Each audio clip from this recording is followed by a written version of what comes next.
नारे कैसे लग रहे हैं, क्यों लग रहे हैं। लेकिन जाना जाता था, ये वो समय था जब यहां सैकड़ों मेटल कारखाने हुआ करते थे, लेकिन गवर्नेंस की कमी ने, सुशासन की कमी ने ये सब तबाह कर दिया। नतीजा ये कि यहां के बड़े बड़े कल कारखाने इतिहास हो गए।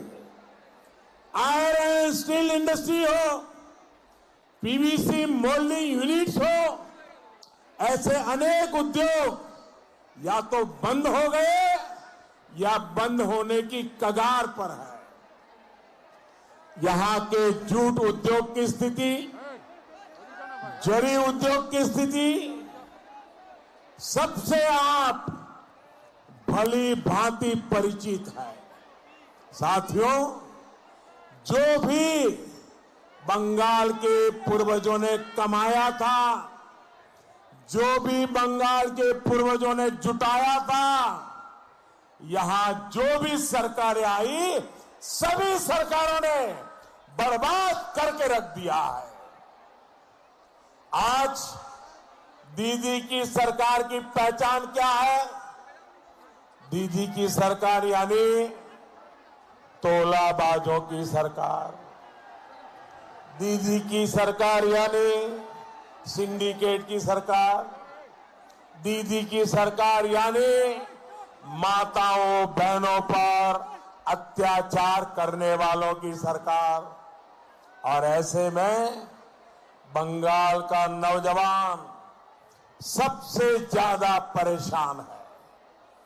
तेजी से बदलती हुई दुनिया में यहां का नौजवान हर रोज नए अवसर गंवा रहा है। नतीजा ये कि यहां के टीचर खून से चिट्ठियां लिखने के लिए मजबूर है।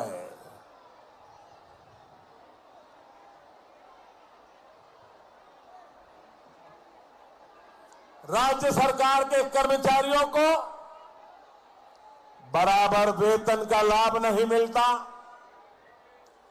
भर्तियों की लिस्ट पहले तो आती नहीं है, और अगर आती भी है तो उस पर तुष्टीकरण का ठप्पा लगाकर ही भेजा जाता है।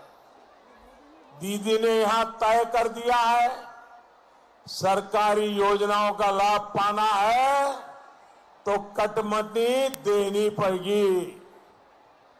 सरकारी अस्पताल में इलाज कराना है तो कटमनी देनी होगी। यहां तक कि किसी को अंतिम संस्कार भी कराना है तो भी कटमनी देनी होगी। भाइयों और बहनों, ऐसे माहौल में क्या बंगाल में निवेश बढ़ सकता है? ऐसे माहौल में बिजनेस का माहौल कैसे बनेगा? ऐसे माहौल में नौजवानों से सपने कैसे पूरे होंगे? यहां जो उद्योग बीते 10 साल में फला फूला है वो है वसूली उद्योग, तोलाबाजी उद्योग, तस्करी उद्योग, माफिया उद्योग। दीदी ने गरीब से सेहत और नौजवान से उनका भविष्य छीन लिया। भाइयों और बहनों, जैसे जैसे 2 मई का दिन करीब आ रहा है, दीदी की बौखलाहट बढ़ती ही जा रही है। दीदी कभी मुझे बाहरी कहती है तो कभी टूरिस्ट कहती है। उनका गुस्सा देखकर मैं कभी कभी सोच में पड़ जाता हूं। जिस बंगाल की पवित्र धरती ने जय हिंद का नारा दिया, जिस बंगाल ने वंदे मातरम का उद्घोष किया, उस पवित्र धरती पर दीदी की इतनी संकीर्ण सोच। दीदी, ये किसके प्रभाव में बोल रही हैं आप? घुसपैठिए तो आपको अपने लगते हैं, लेकिन भारत मां की संतानों को आप टूरिस्ट कहती है। आपकी इन बातों को पूरा देश सुन रहा है। भाइयों और बहनों, बीजेपी वो पार्टी है जो बंगाल के सपूत मां भारती के लाल डॉक्टर श्यामा प्रसाद मुखर्जी के सपनों और संकल्पों से जुड़ी हुई है।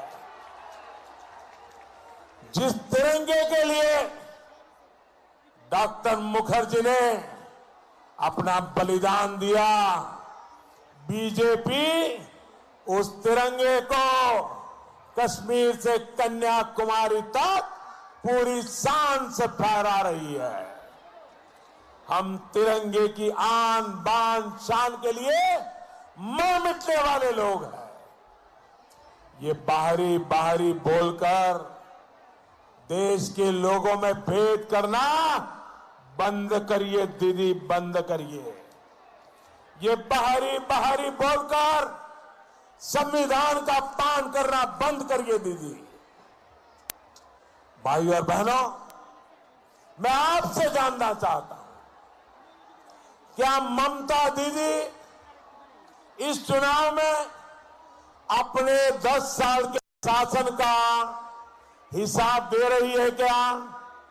मैं जरा आपसे पूछता हूं, वो अपने 10 साल के काम का हिसाब दे रही है क्या? आप जरा बताइए, ये 10 साल के अपने काम का हिसाब दे रही है क्या? दे रही है क्या? पल पल का हिसाब देना चाहिए कि नहीं देना चाहिए? पल पल का हिसाब देना चाहिए कि नहीं देना चाहिए? पाई पाई का हिसाब देना चाहिए कि नहीं देना चाहिए? नहीं दे रही है। सच्चाई ये है कि उनके पास हिसाब देने के लिए कुछ है ही नहीं। दीदी, ओ दीदी,